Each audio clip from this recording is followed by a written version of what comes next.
Now that you're here, just leave everything outside. The kind of person that you are, the kind of success you've achieved, and the kind of problems that you have. Just come in as a human being. Welcome to MadMan.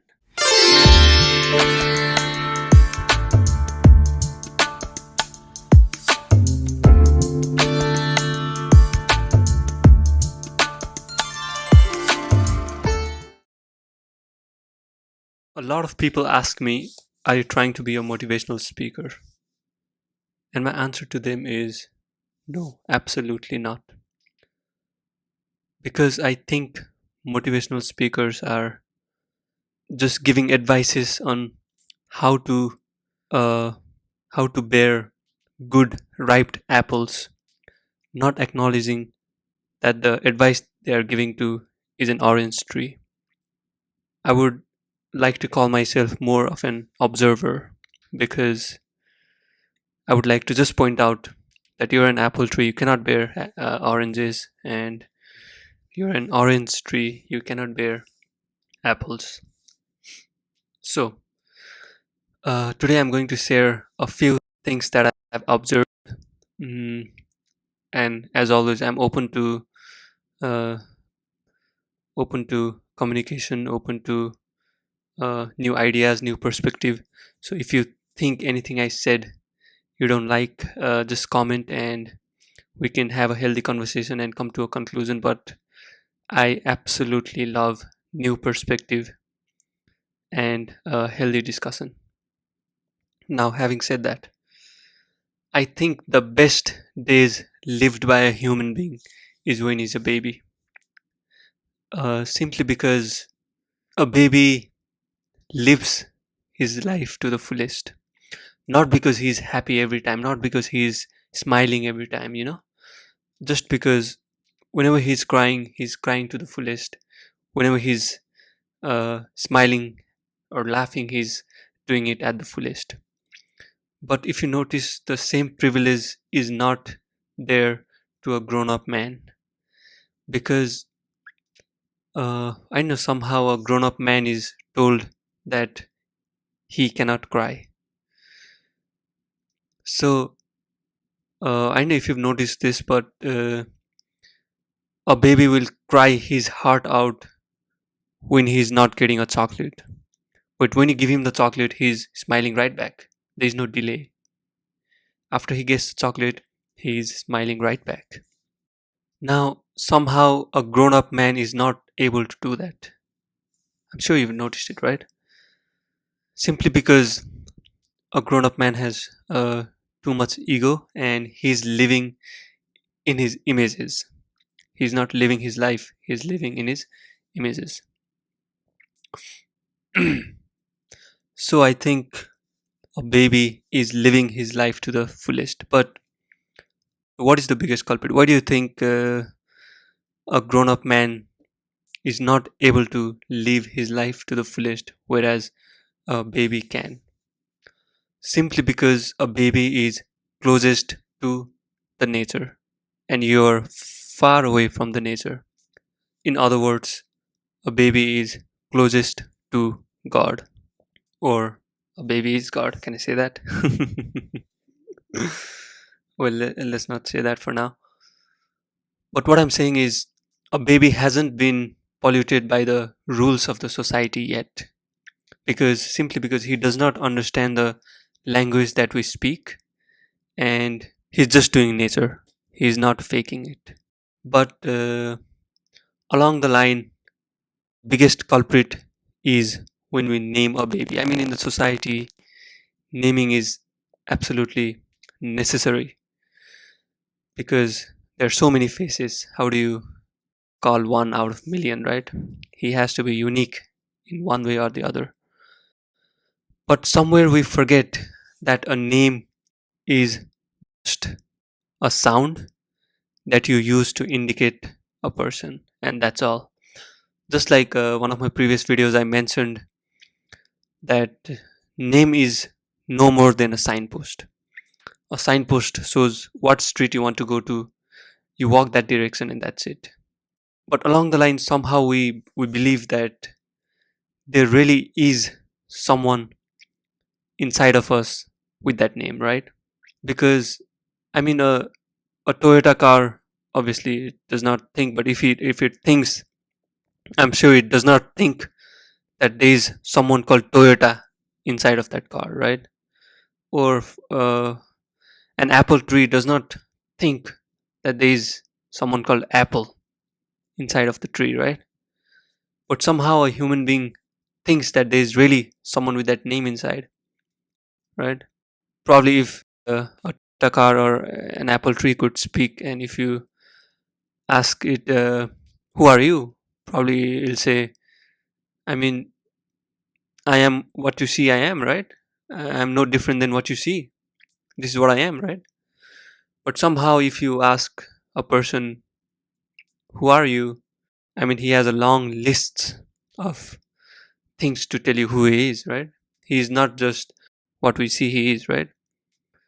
He'll probably tell you, "I'm this kind of a person. I like this. I don't like that. I have this much amount of money. I have this many houses. This is my girlfriend," And I think that is the biggest culprit. And, a baby, I mean, first time when we give him a name, he probably does not know what it means. But over time, when we make the same sound to indicate him, he probably thinks it's something related to him. And over time, even when he sees all people around him playing this game of believing that there is really someone inside of every one of us with that name or with the name respectively, he probably thinks that he has to play this game as well, right? uh, and over time we're also caught up in playing this game that we really think that there's someone inside of us. Somehow I'm not just what you see I am. So another way to look at it is, a name is really a way to tie a person with imaginary rope in an imaginary prison, right?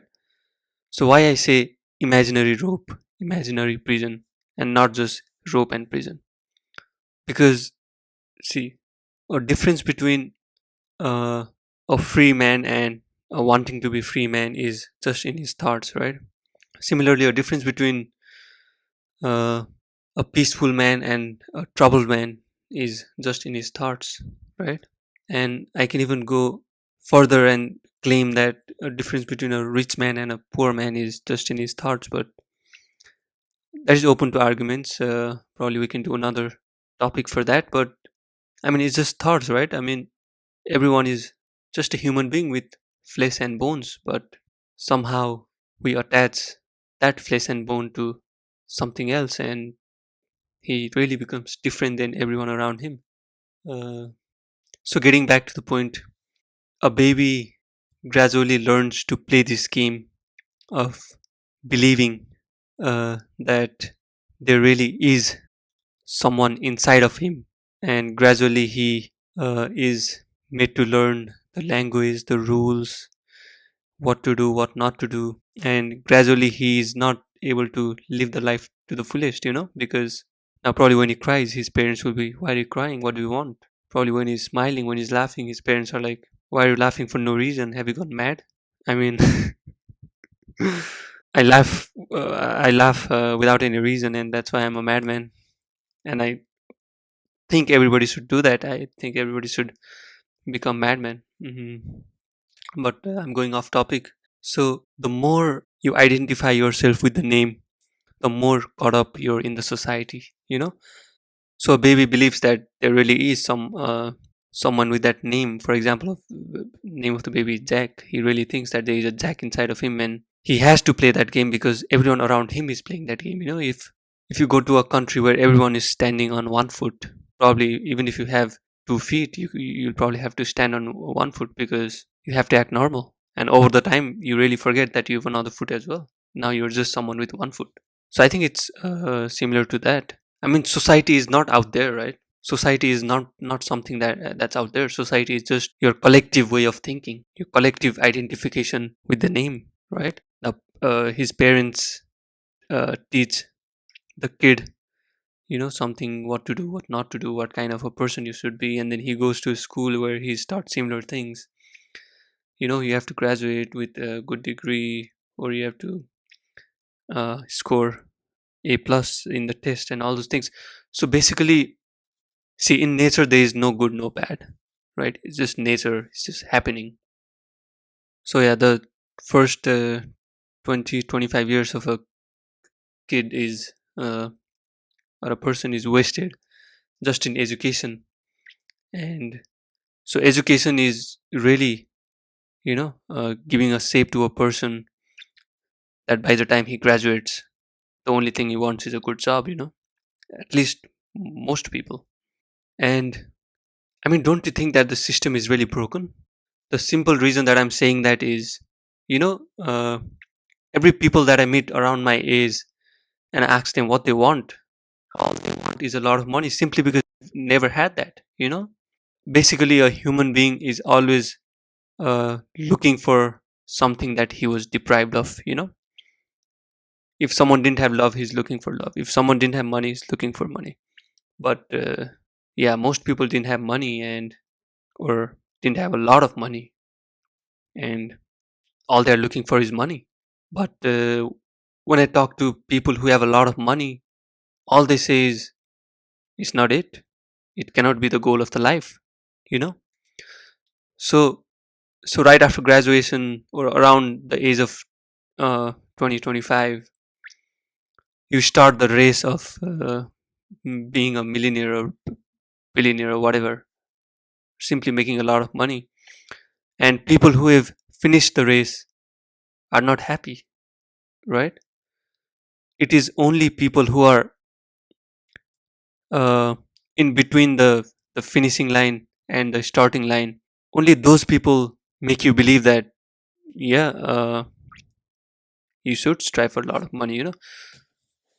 But most people who have finished the race that you're running, which takes at least one third of your life, so those people are not liking it. Those people think that they wasted, I mean, more time than what it was worth. Have you ever wondered why is that? But I mean, if you just look at our daily lives, right?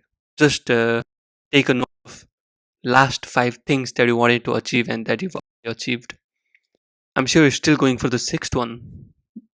Probably the first one you thought, if I get it, this is it, and then after you got it, there's another one. Second time you thought the same thing, and the process keeps going. It never ends. So doesn't that make you think, even in the slightest, that whatever you're looking for and whatever you're trying to spend most of your life for, what if you get it and then it's not it? And you don't have any life energy, or you don't have much of life left, right? I mean, that question bothered me, and bothered me to the extent that now all everything that I'm doing it is this. But I think it's worth giving a thought, because most people are chasing for money as if they're waiting for that moment to have fun, and now they're like miserable. I've seen a lot of people like that. But getting back to the point, it all comes down to the name, because name itself is the society. And so just to give an example, whatever situation that you're in, right? Whatever situation that you're in, just ask yourself one thing: what stops you from leaving everything right now, go do something that you like? So what stops you? Take a look at all those answers. Don't judge them. You see? Yeah. So that is what I call society. That is what I call the identification that is around the name. See? See, you were born with nothing, right? You were born with absolutely nothing. And even now, you think you have a lot of things, but everything that you think is yours, if you just look at it, is just a piece of earth having a thought that other pieces of earth is his. But let me tell you, just like last video, just the play of energy will change. Even you will change. I mean, nothing is yours. The very concept of something is yours is a made up concept, only valid in the society, not anywhere else. That's the reason I've seen a lot of people who have changed their name after uh, they are set on the spiritual path. I don't know if it works, if it doesn't work, but the idea is that you're so identified with your name that just changing your name removes a lot of identification. It removes a lot of burden that you think you have. It removes a lot of problems that you think you have. Now just imagine, like, whatever name you have, now just try to call yourself with different name, right? There's no problem. All the problems are gone uh, with the name you had. Now you have a different name. Just think about it, right? So yeah, it's just give it a thought, because I mean, really, I mean, intellectually we might say that no, it's just a name, but just like the example I gave you, the thing that stops you from doing whatever you want right now by leaving everything that you have or everything that you've accumulated, the reasons that pop up in your head is the society, is the things that are identified with the name, is the things that you were taught to do, not to do, and you're so afraid to do what society has told not to do. And don't take my words, just think about it. Is it? But yeah, just give it a thought. Is name really something that is used to just indicate the human form that you are, or over the time you've really identified with the name to the extent that you've forgotten that you are a human form, that you are a nature, or I should say that you are God. uh yeah, I think that's all for today. I hope I wasn't all over today. mm, Thank you for listening to me. Thank you for your time. And if you want to check out my website, just go to www.hellomadman.com. I repeat, www.hellomadman.com. And thank you for your love and support. Thank you.